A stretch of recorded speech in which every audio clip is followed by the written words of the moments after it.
from the heart of rural France. This is the Keto Woman podcast, brought to you by me.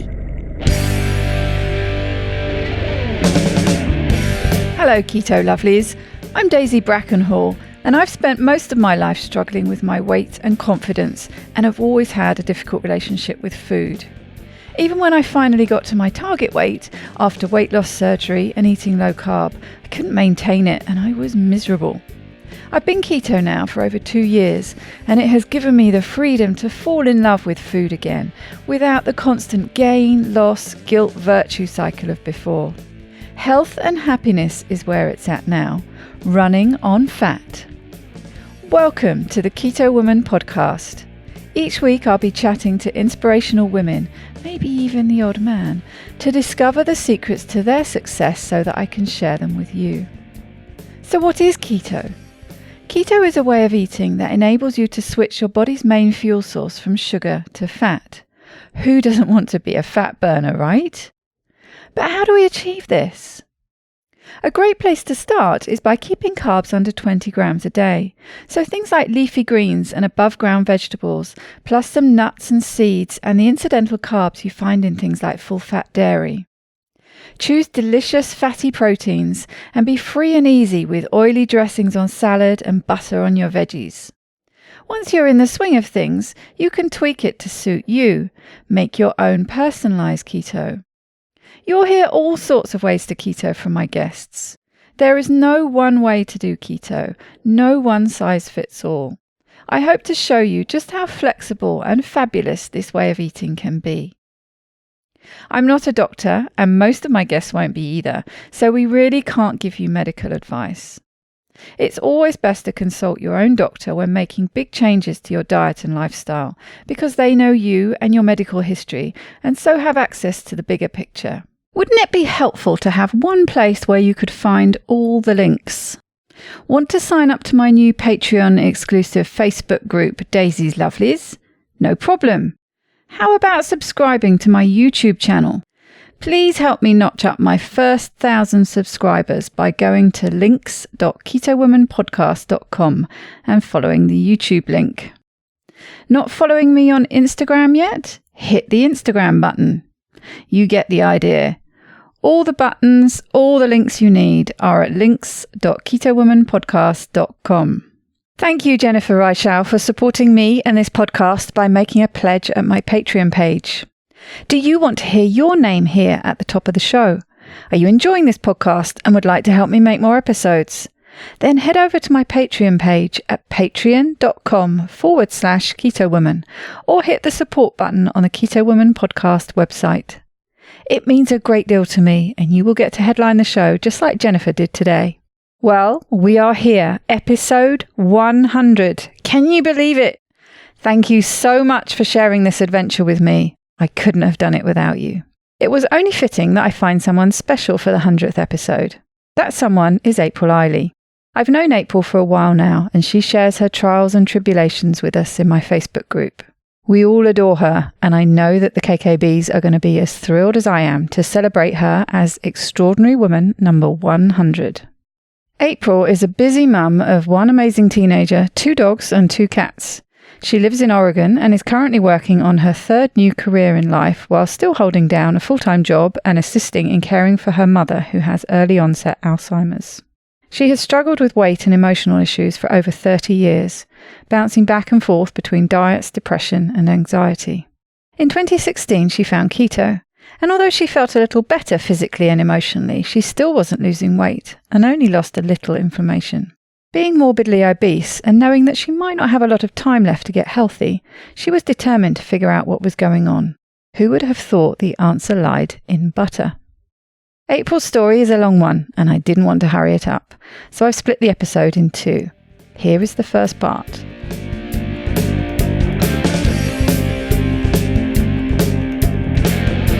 Welcome, April, to the Keto Woman podcast. How are you doing today? I'm great, thank you. Very honored to be here. Well, it's lovely to see you. We have spoken before on Zoom, so we have had face-to-face chat. We haven't met in person yet, but I'm sure we will one day. I can't wait. So, you know how this goes. You've transcribed a few podcasts and you're a regular listener, so I know you know how it goes. Yes, I'm very aware. Tell me a bit about you. Well, I had a pretty normal life growing up. I'm the oldest of 3 daughters. My dad worked for the county. My mom worked whatever job she was able to that allowed her to stay at home and raise the kids, but, still be the proud woman that she was. We worked together for dinner every night. Our meals were, my dad was what my mom called a meat and potatoes guy. Mm-hmm. And so we would, have meats and some vegetables, a little bit of starch. We never really had snack foods very often. Processed food just wasn't really a thing in our house for a long time. My mom believed, from whatever information source she had, that you should have a starch at every meal. So we would have potatoes, or she made the best spaghetti. Mm-hmm. I could eat her spaghetti forever. But that was pretty normal. I didn't really have a real big weight issue when I was younger. Started probably around junior high, so 7th or 8th grade. That was also around the time I started getting regular episodes of depression. In high school, I played sports, but other than that, I wasn't really an active kid. I was a reader. What is that, sort of mid-teens? I never know exactly what age you're talking about when you refer to the different grades in America. 7th grade is about 12, 13, and that's also around the time I got my first period. So a lot of hormonal things going on there.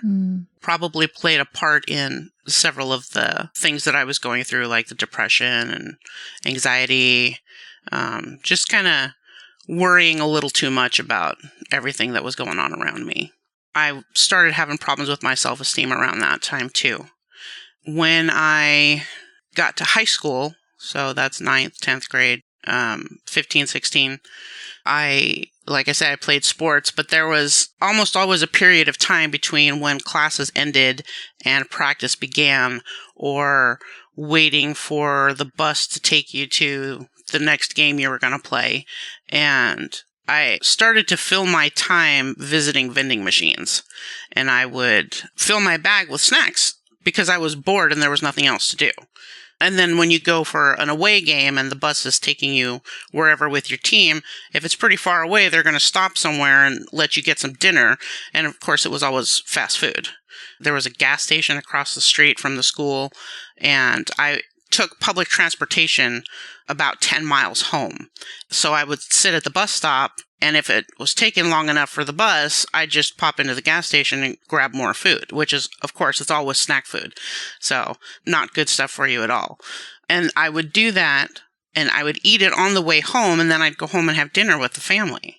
So it was just kind of this cycle of a progression of going from fairly healthy at-home cooking meals to just more and more processed food all the time.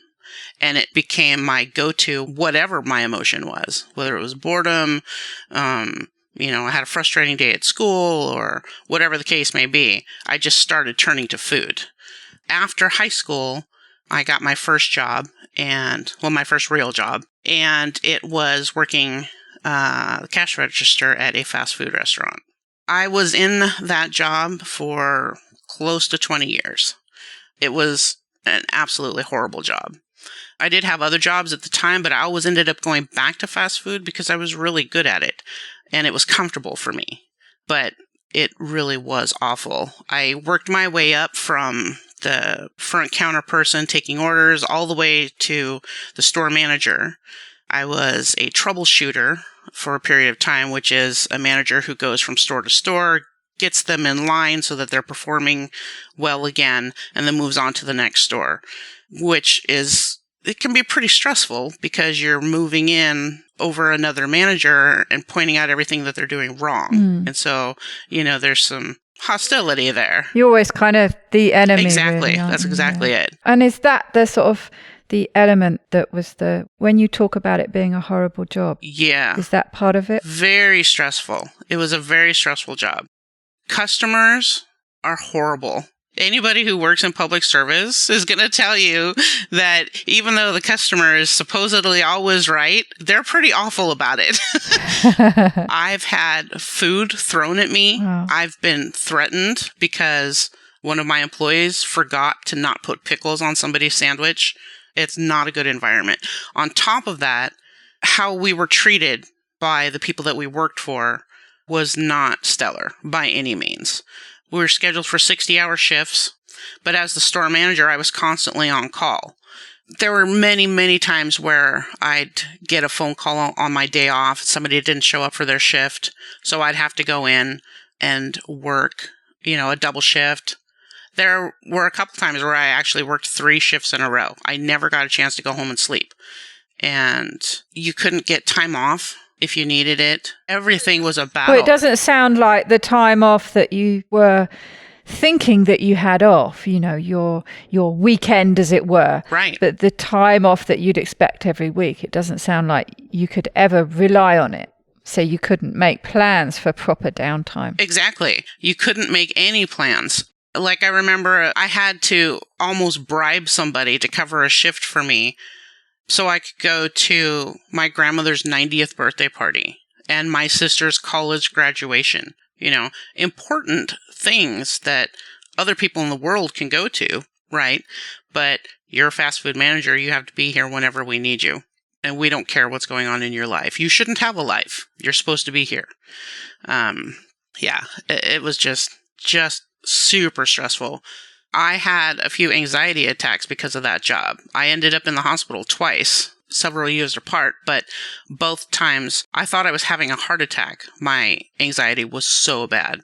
Managers got free food, so I had lots of access to things that were not good for me. I drank soda all the time. And always the sugar sodas, right? Like, I used to joke that when I died, they'd find Dr. Pepper in my veins. Mm-hmm. And I thought it was funny. Mm-hmm. Now I'm horrified that those were the thoughts that I was having. But, free French fries, burgers, milkshakes, everything.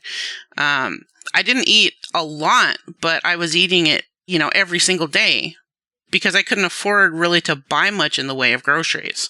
And why would I? Because I was getting free food. I didn't really know that stuff was bad for me. It was what everyone ate.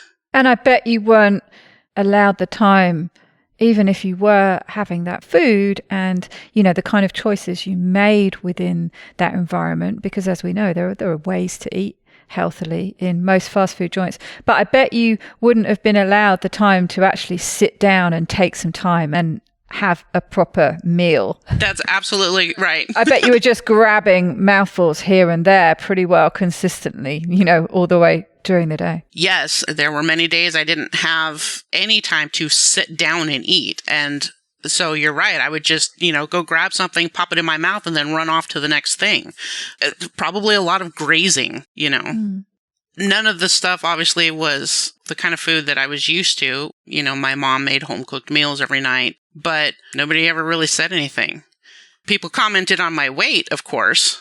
I had the standard 15 or 20-minute visit twice a year, and the doctor would always tell me, eat less, move more, right?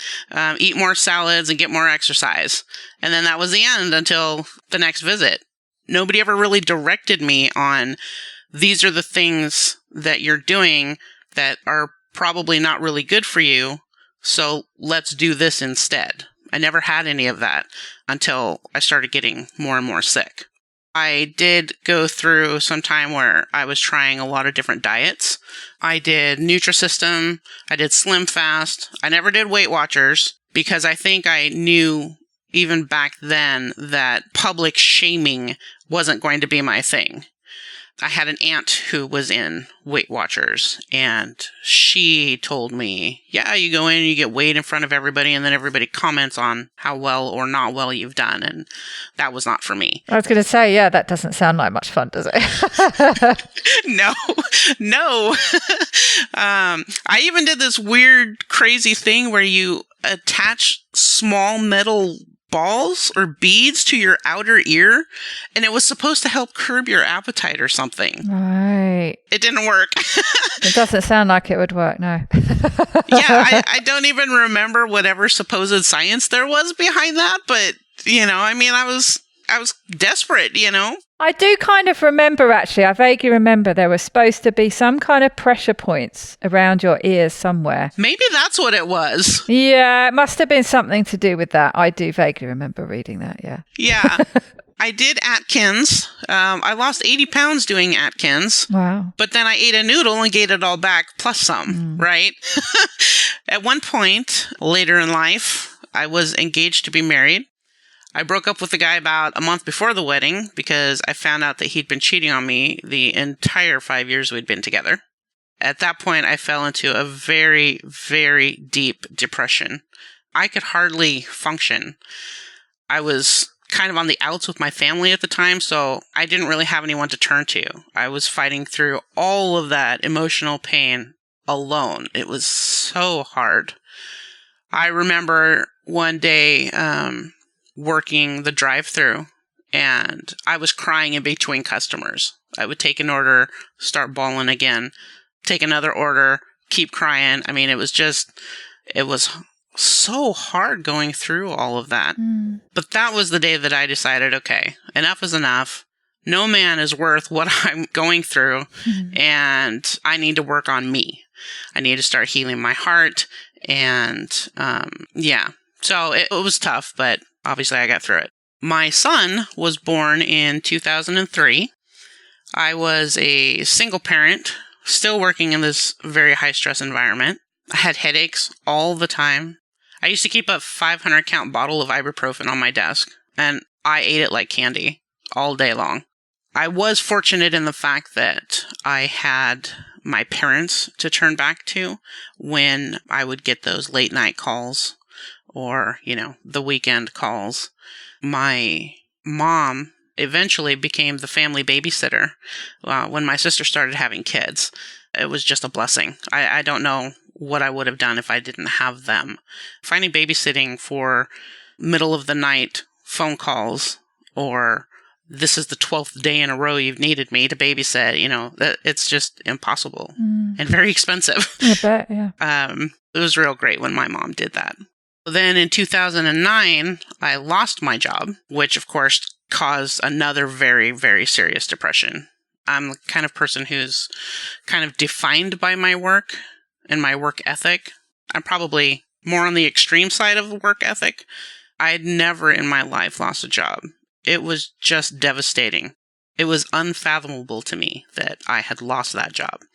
I didn't really know who I was without work, and I had no income. Well, especially when you put so much into it, despite not being treated very well. Yes, definitely. I mean, I gave that job my life for almost 2 decades.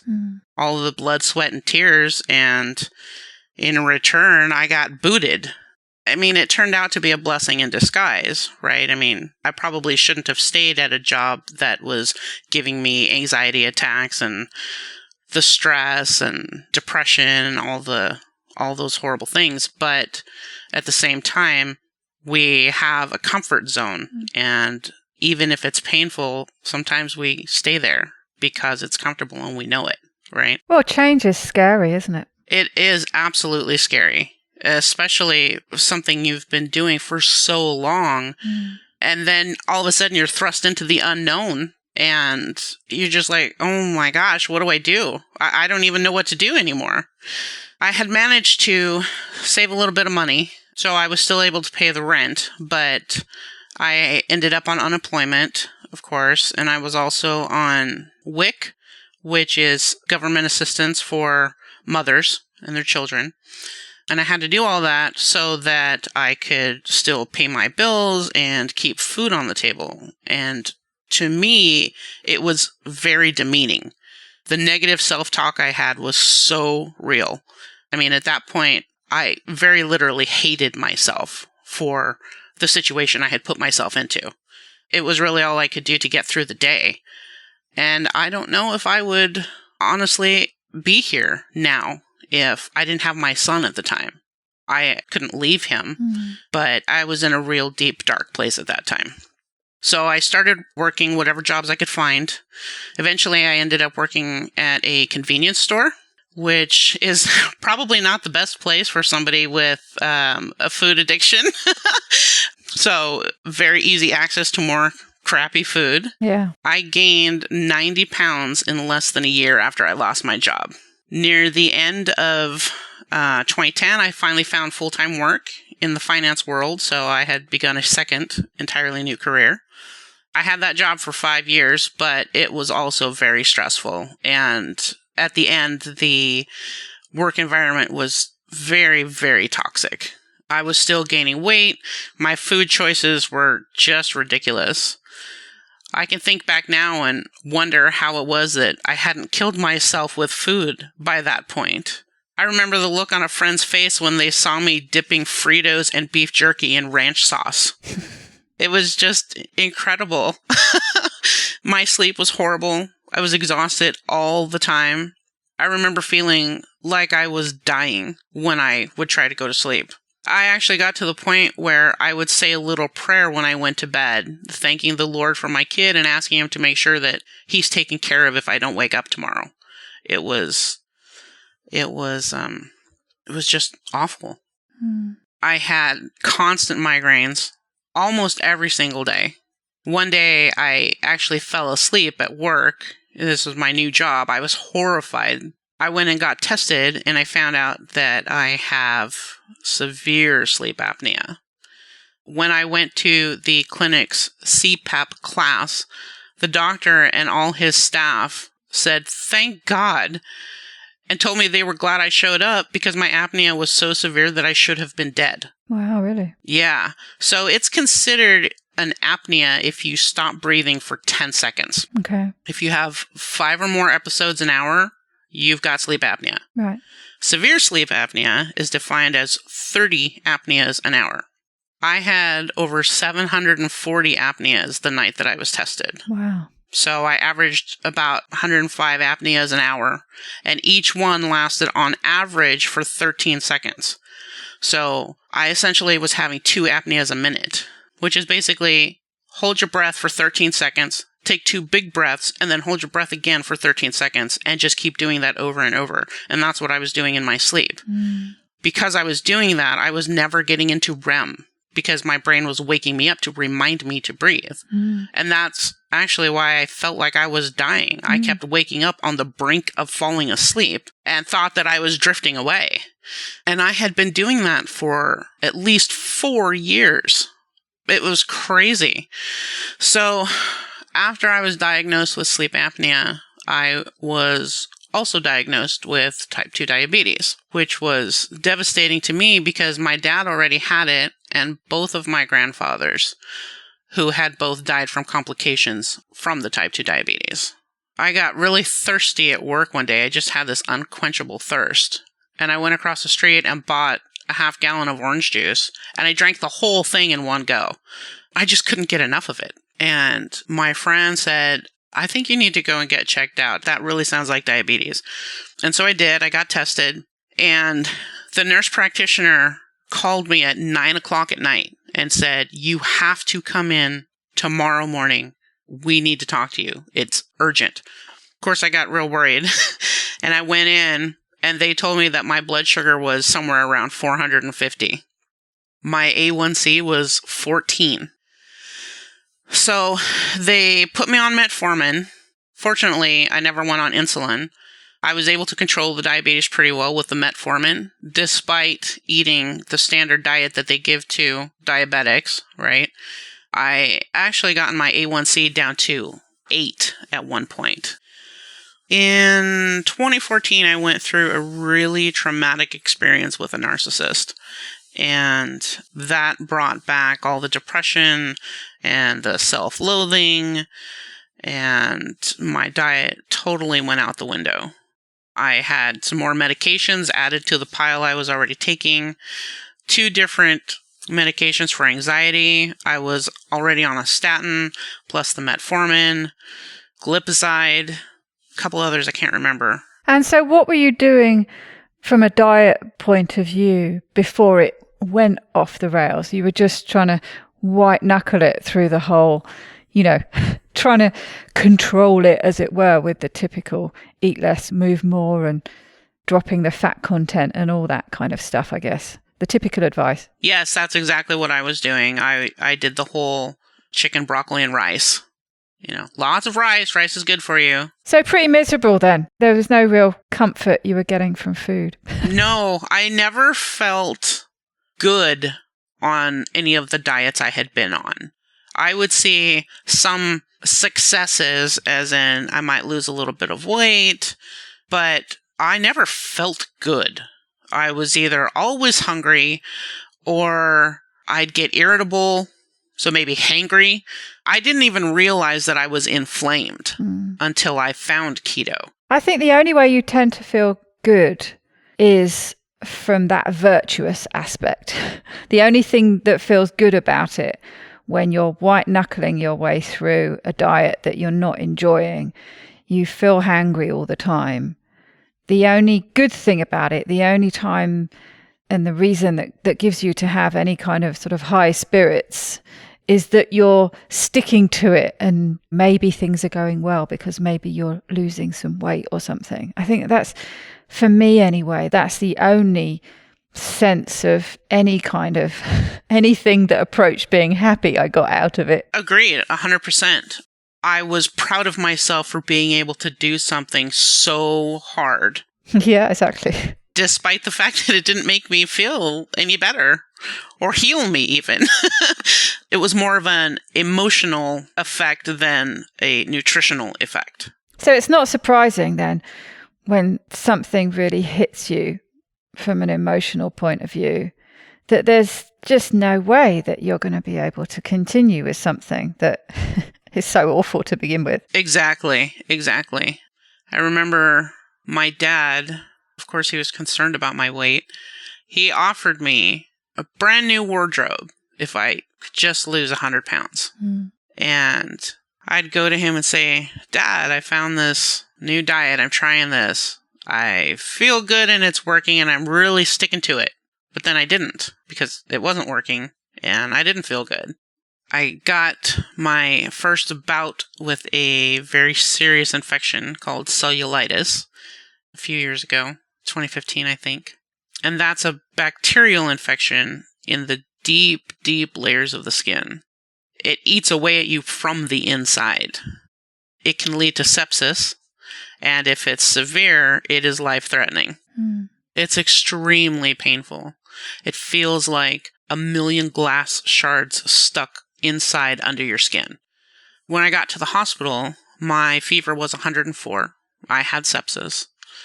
I was there for a week. I was on constant antibiotics. They were giving me, 2 or 3 different kinds of antibiotics through an IV. And I think they were giving me some oral antibiotics as well. They were just drowning me in antibiotics for this. It was so bad that I gained almost 50 pounds just in inflammation.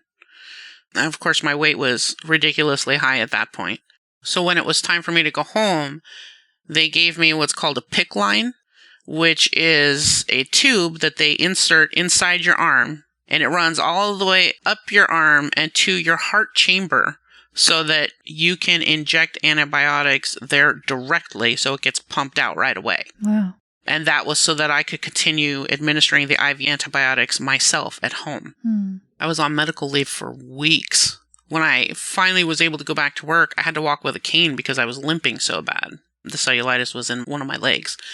I had to keep my leg really elevated, so it was very uncomfortable trying to work a desk job with my leg sticking out to the side. I actually had cellulitis 4 different times. Once you get it, it's much easier to keep getting it. Happily, though, the last one that I had was in 2016, which happens to coincide with when I found keto.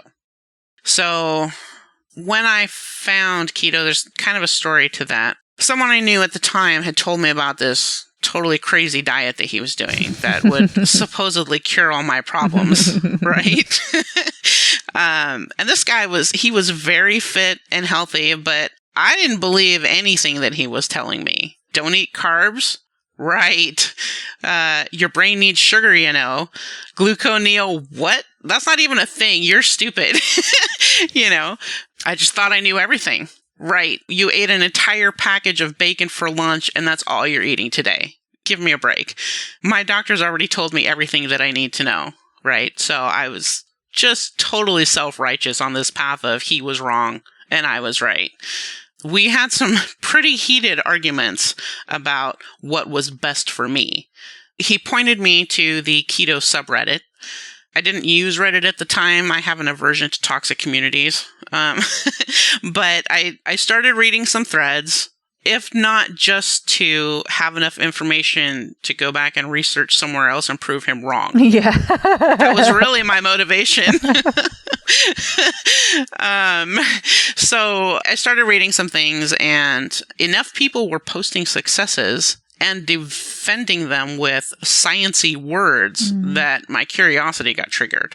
People talk about how anecdotal evidence is worthless. Yes, but when exactly. push comes to shove, those are the stories that grab your attention. Those are the stories that make you think, whoa, hold on a minute. If they can do it, perhaps I can do it. And perhaps I can get at least some of the results that they're getting. Exactly. I'm a very curious person by nature. My two favorite words are why and how. I probably get a little annoying with them. I bet you're a questioner. I absolutely am a questioner. Yes. I actually have a little bit of rebel in me, and I can't remember the other one, but yeah, I kind of go through cycles. So I'm real good at research. So I started paying a little more attention to the articles that people were linking. Spent all day Googling, going down all these different rabbit holes, having 30 different tabs open on my browser. I found Dr. Barry's video that's, kind of famous now, which is the really sarcastic video about why you should not do keto. And sarcasm is my native language. I loved that video. Then I started listening to the Two Keto Dudes podcast, which was my first ever podcast. I was drawn to it because of the science. And like you said, testimonials are the things that get you thinking, maybe I can do it, but I wanted proof. I didn't just want the testimonials, because anybody can say, hey, this is working for me, That's right? It's the internet. Everything's true or not, right? I wanted to know why it was working. Or were people lying? Because I'd been trying different diets again. I was vegetarian for a while. I was on this quote-unquote healthy diet that consisted of gallons of fruit and veggie juices. I was proud of myself for spending a couple $100s on a juicer and a lot of money on fruits and vegetables just so I could make myself a little tiny glass of juice every day. That's the whole virtuous thing again there, isn't it? It feels so virtuous and pure and clean to be drinking basically a shit ton of sugar. Exactly. Yes, exactly. I'm not a cook because I spent so many years in that toxic environment cooking. I don't want to do it anymore. But I was so proud of myself that I was able to create veggie burgers with a ton of beans and all these other things. I was doing the right thing finally. I did the whole forks over knives thing. I watched all their videos and their quote unquote science, and I totally fell for all of that. This was the only way for me to be healthy, right? Not right. I actually went through a period of being pretty angry when I was finding out all this information about keto and all of the things that it could fix in the human body, because while I was doing this research and learning, that's when my dad died. And he died from liver failure, kidney failure, and heart failure, all brought about by his diabetes that he had had for, I think it was 2 decades. And it made me so mad that this information was out there and nobody was telling my dad. He was on dialysis. He had dialysis at home. There was surgery that he had to insert basically a pouch into his stomach so that he could pump all these chemicals into his system because the system wasn't working on its own. It was just a horrid ordeal for my dad. His last few years were awful, and it was awful to watch him go through that. And so I just got infuriated that all of this information was out there, but nobody shared it, or at least nobody who could help my dad. And part of my motivation for going through all these other diets was to find something that I could maybe help my dad with, you know? Yeah. I mean, by the end, he couldn't even eat. He was always a big burly guy. And when he died, he was 90 pounds.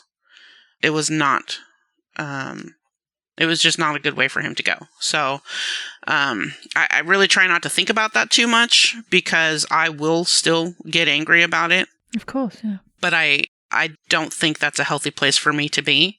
But it's part of why I share things in the group, is to show other people that you don't have to live like that. So I learned on the 2 keto dudes that Reddit had done me wrong. In Reddit, I was told over and over and over again that if you're already fat, your keto should be low carb and low fat. Don't eat any fat because you already have enough. Carl and Richard, of course, said, no. You need the high fat to get your body primed and used to burning fat. Your body doesn't know how to access it anymore. And I had been doing keto for almost a year by that time, of course, with no weight loss or any significant loss of inflammation, which were 2 of the biggest results that I was looking for, of course. So I started over. I tracked, and I made sure that my fat was higher than my protein. I stayed under 20 grams of carbs, but I was counting net carbs. I was eating mostly good food, or what I thought was good food, like, you know, chicken breast and a lot of vegetables like broccoli and cauliflower. I did still eat a lot of snacks. They were keto snacks, but I was eating all the time still. And I would eat a lot of processed meats like beef jerky, sausages, things like that. I learned about fasting around that time, and I tried it, but I wasn't ever successful at it because I was too hungry all the time. And I also had a serious mental block about it. I was literally panic at the thought of not eating. After doing that for several months and still not seeing the results that I was looking for, I got really, really discouraged, and I let the holidays do their thing. I ate all the food, the bad food. I felt awful. I got sick. And one day a coworker said to me, you know, it's not worth it. That stuff makes you feel awful. It's just not worth it. And it just kind of clicked for me again. She's right. Even though I'm not seeing all the results I want, I was feeling so much better on keto. I was not walking like a 90-year-old woman anymore. I had plantar fasciitis. That was gone. My depression was much less severe, and it didn't come around as often as it used to, which was a big deal because I've been depressed almost my whole life. And so those results were enough to get me back on track and ready to recommit again. I kept coming back to keto even though I wasn't getting the results that I wanted because the science was there. All the different podcasts that I started listening to, all the research that I was doing, following Annette Bosworth, Dr. Barry, of course, 2 Keto Dudes, Keto Woman podcast, everything included science. And everybody pointed to where they got the science from, which is something that I had never seen on any other diet. Everybody just said, well, it works because it works. But it wasn't working. Yeah, just, stop asking so many questions. Just trust in the process. Trust that it works. No. Right. I want to know why. Right. Faith-based dieting did not work for me. I had no faith in it anymore. So I recommitted again. I was really, really focused on getting the food right. I had decided that, well, I just wasn't following keto strictly enough, and that was the problem. I'm the problem, right? My choices are the problem. It's got to be your fault, right? Right, exactly, because that's what we're told, right? If whatever you're doing isn't working, it's your fault. You reminded me that it's not just about the food and that I needed to look at all the other things. Sleep, stress, eating window, There's a whole list of things that can affect your success, but I was hyper focused on the food. And at that time, my family situation was particularly stressful, some toxic relationships there, still dealing with the loss of my dad and the aftermath of things that happen with that. Mom's Alzheimer's was much worse. She had finally been diagnosed and her decline was pretty rapid. So even though I had all those things going on, I never considered that affected or would affect what's going on in my body. I tried fasting again a couple of times, but I still really had a hard time with it. And this time, not only was it hard mentally, but also physically because I'd get sick when I started eating again. I remember. Yeah. So I decided I would try carnivore. Still keto, but stricter, right? Just kind of trying to dial down more into the why of why isn't it working. I was bound and determined to figure out why keto wasn't fixing me. So I went very, very strict. I was always under 20 grams of total carbs on keto at this point. I thought, again, that I was getting my fat ratio appropriate, stopped snacking. They were rare. So I started the carnivore with just meat, a little bit of cheese, some eggs. The eggs made me feel unwell, so I stopped eating them. I had things like pork chops, bacon, chicken breast, again, because I love the white meat. I prefer it over the dark.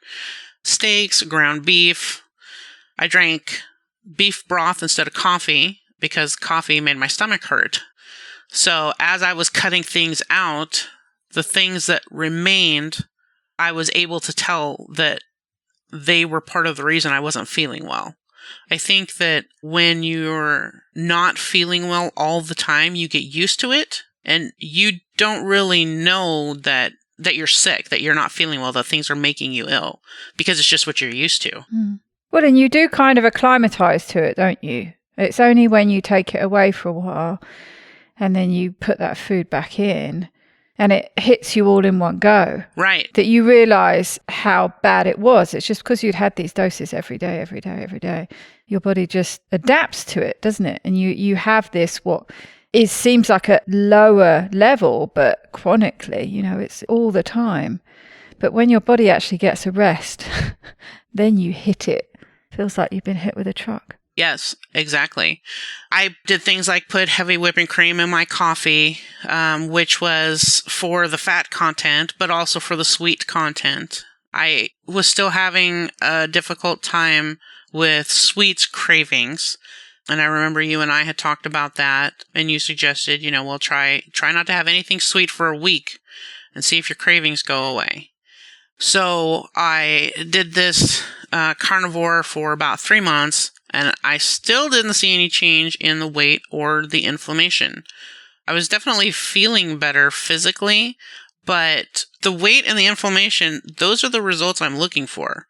Not because I'm vain and want to lose weight so I look better. It's because I am heavy enough where not losing weight, it's not an option. My doctor told me, I don't know if you have enough time left to lose weight slowly. And she recommended me for bariatric surgery. And I almost did it. It was not for me. I couldn't justify to myself cutting out a piece of my body because I couldn't get a handle on food.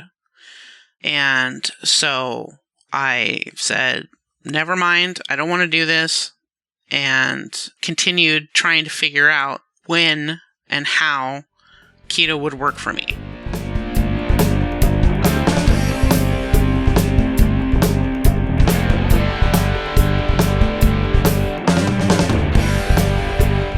To get the resources and links from this show, please go to ketowomanpodcast.com/episodes. Please share this podcast with as many people as possible by sharing one of my links or just taking a screenshot of an episode that you enjoyed. Reviews really help raise the profile of the podcast, which gets it in front of more people, but also helps me attract a wide variety of guests. So please take a minute to leave a review on whichever podcast app or platform you like to listen on.